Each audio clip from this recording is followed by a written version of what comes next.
ఈ blue colour లో ఉండేది కృష్ణానది.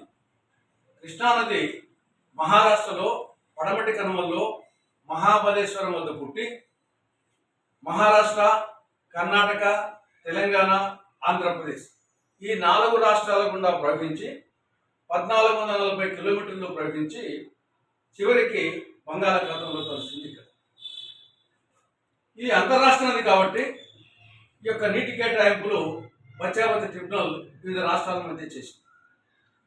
ఈ నెల 27వ తారీఖున కృష్ణానది యాజమాన్య బోర్డు సమావేశం హైదరాబాద్లో జరుగుతూ ఉంది.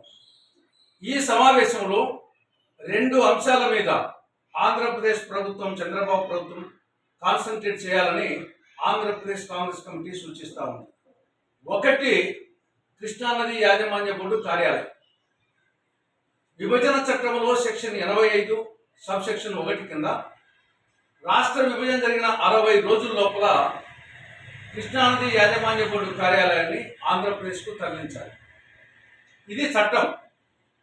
కానీ 11 సంవత్సరాలైనా ఇప్పటికీ కృష్ణానది యాజమాన్య బోర్డు కార్యాలయం ఆంధ్రప్రదేశ్కు తరలించకుండా తెలంగాణ రాష్ట్రంలోని హైదరాబాద్లోనే ఉంది. ఇది చాలా అన్యాయం. కాబట్టి ఈ యొక్క సమావేశంలో ఆంధ్రప్రదేశ్ ప్రభుత్వం దీని మీద స్పష్టంగా మాట్లాడాలి. కృష్ణానది యాజమాన్య బోర్డు కార్యాలయాన్ని హైదరాబాద్ నుండి ఆంధ్రప్రదేశ్ తరలించాలి. ఆంధ్రప్రదేశ్లో కూడా మెయిన్గా కృష్ణానది మీద ఉండే ప్రధాన ప్రాజెక్టులన్నీ శ్రీశైలం రిజర్వాయర్ ఆధారంగా ఉన్నాయి కాబట్టి శ్రీశైలం రిజర్వాయర్కు సమీపంలో అటు శ్రీశైలంలో కానీ కర్నూలులో కానీ ఏర్పాటు చేసే విధంగా చర్యలు తీసుకోవాలి. అది మొదటి అంశం. రెండవ అంశం, ఈ యొక్క కృష్ణానది మీద శ్రీశైలం రిజర్వాయర్ ఆధారంగా తెలంగాణ ప్రభుత్వం 2 ఎత్తిపోతల పథకాలు నిర్మిస్తూ ఉంది. ఒకటి పాలమూరు రంగారెడ్డి 90 టీఎంసీలు, రెండవది డిండి లేక నక్కలగండి 30 టీఎంసీలు, అంటే మొత్తం 120 టీఎంసీలు. ఈ 2 ప్రాజెక్టులకు బచావతి ట్రిబ్యునల్ నీటి కేటాయింపులు లేవు, సిడబ్ల్యూసి క్లియరెన్స్ లేదు, కృష్ణా రివర్ మేనేజ్మెంట్ బోర్డు అనుమతి లేదు, అపెక్స్ కౌన్సిల్ అనుమతి లేదు.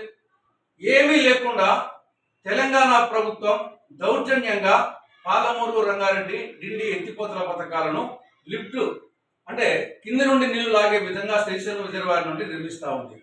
ఈ 2 ప్రాజెక్టులు పూర్తయిపోతే 120 టీఎంసీల కృష్ణా జలాలు అనుమతులు లేకుండా, కేటాయింపు లేకుండా తెలంగాణ వాడుకుంటుంది. అప్పుడు ఆంధ్రప్రదేశ్లో ఉన్న ప్రాజెక్టులు ఇక్కడ నుండి కృష్ణా డెల్టా మొదలుకొని నాగార్జున సాగర్, శ్రీశైలం ఆధారంగా ఉండే వెలుగొండ ప్రాజెక్టు కానీ, హంద్రీనివా కానీ, ఇక్కడ ఎస్ఆర్బిసి, గాలేరు నగిరి, తెలుగంగ ఈ ప్రాజెక్టులకు చుక్క నీరు అందదు. మొత్తం ఆంధ్రప్రదేశ్ అంతా తారేడారైతుంది. ఈ ప్రాజెక్టుల కింద 48 లక్షల ఎకరాలు బీడు భూములు అయిపోతాయి. త్రాగునీరు లభించదు, పరిశ్రమలకు నీరు లభించదు, పాత పరిశ్రమలకు నీరు రాదు, కొత్త పరిశ్రమలకు నీరు ఉండదు. కాబట్టి పారిశ్రామికంగా, వ్యావసాయికంగా త్రాగునీటి విషయంలో ఆంధ్రప్రదేశ్ పూర్తిగా నష్టపోతుంది, తారేడారి కాబోతా ఉంది. కాబట్టి ఇమ్మీడియట్గా రేపు 27వ తేదీ జరగబో కృష్ణానది యాజమాన్య బోర్డు కార్యాలయంలో ఆంధ్రప్రదేశ్ ప్రభుత్వం గట్టిగా వాదించి ఈ యొక్క తెలంగాణ ప్రభుత్వం నిర్మిస్తున్న పాలమూరు రంగారెడ్డి డిండి అక్రమ ప్రాజెక్టును అడ్డుకోవాలని చెప్పేసి కాంగ్రెస్ పార్టీ సూచిస్తూ ఉంది.